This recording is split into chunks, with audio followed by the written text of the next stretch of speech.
Semarang kembali menjadi saksi lahirnya inovasi teknologi melalui tangan-tangan terampil mahasiswanya. Di tengah atmosfer akademis yang dinamis, sebuah tim dengan dedikasi tinggi tengah mempersiapkan diri untuk sebuah kompetisi bergengsi. Polines Robotic Evolution, inilah nama yang akan berjuang mengharumkan alma mater di ajang kontes robot Indonesia. Tentunya di divisi kontes robot SAR Indonesia. Sebuah kompetisi yang tidak hanya menguji kecanggihan teknologi, tetapi juga strategi, ketahanan mental, dan kerjasama tim. Untuk tahu lebih lanjut, mari kita simak lebih dekat persiapan mereka. Divisi KRSRI Polirevo sendiri melakukan riset pada hari Senin, Selasa, dan Kamis yang dimulai dari jam 4 sore sampai jam 6 sore.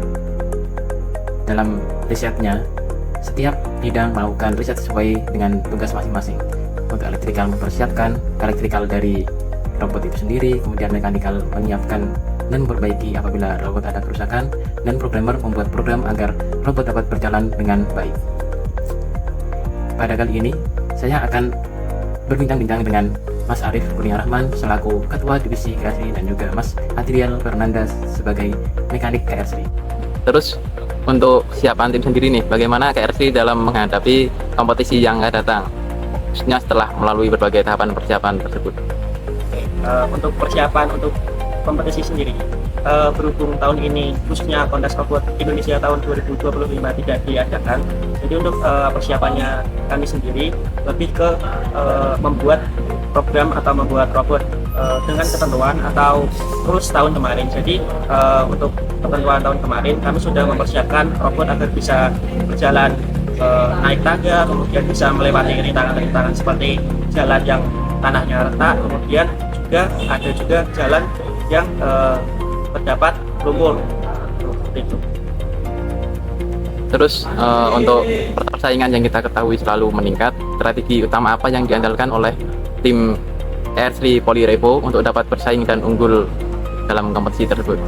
Untuk strategi kami sendiri, karena robot kami itu menggunakan robot berkaki dengan jumlahnya itu ada 6. Nah, dari total 6 kaki itu bisa membuat si robot itu bisa lebih stabil untuk pergerakan seperti naik tangga, kemudian melewati tanah tempat tadi. Nah, kemudian untuk pendeteksian agar si robot bisa berjalan dengan otonomous atau otomatis, kami menggunakan beberapa sensor, yaitu yang pertama sensor ultrasonik, kemudian terdapat kamera juga, dan juga yang terakhir sensor giroskop. Nah, untuk pendeteksian korban atau agar bisa mengambil objeknya itu kami menggunakan kamera, yang dimana kameranya itu menggunakan AI-nya itu menggunakan YOLO.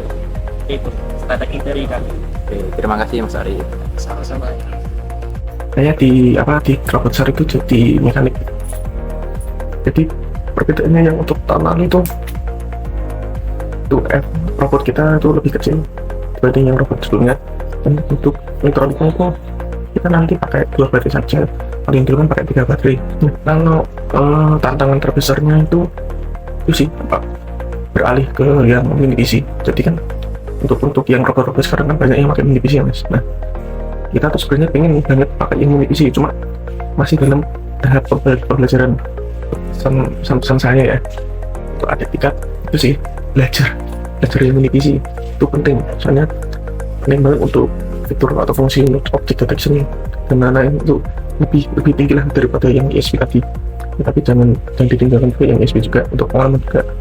Mas, makasih Mas. Dedikasi tanpa lelah, inovasi berkelanjutan, dan strategi yang matang menjadi bekal utama tim Polines Robotic Evolution. Setiap komponen yang dirakit, setiap baris kode yang ditulis adalah wujud dari komitmen mereka untuk meraih prestasi. Perjuangan tim Polines Robotic Evolution adalah cerminan besar bagi generasi muda Indonesia dalam penguasaan iptek dan ilmu teknologi. Kita harapkan yang terbaik bagi mereka di kontes robot SAR Indonesia. Semoga sukses dan membawa nama baru Politeknik Negeri Semarang. Saya Muhammad Iman Kima dari Posko Robot melaporkan untuk Anda.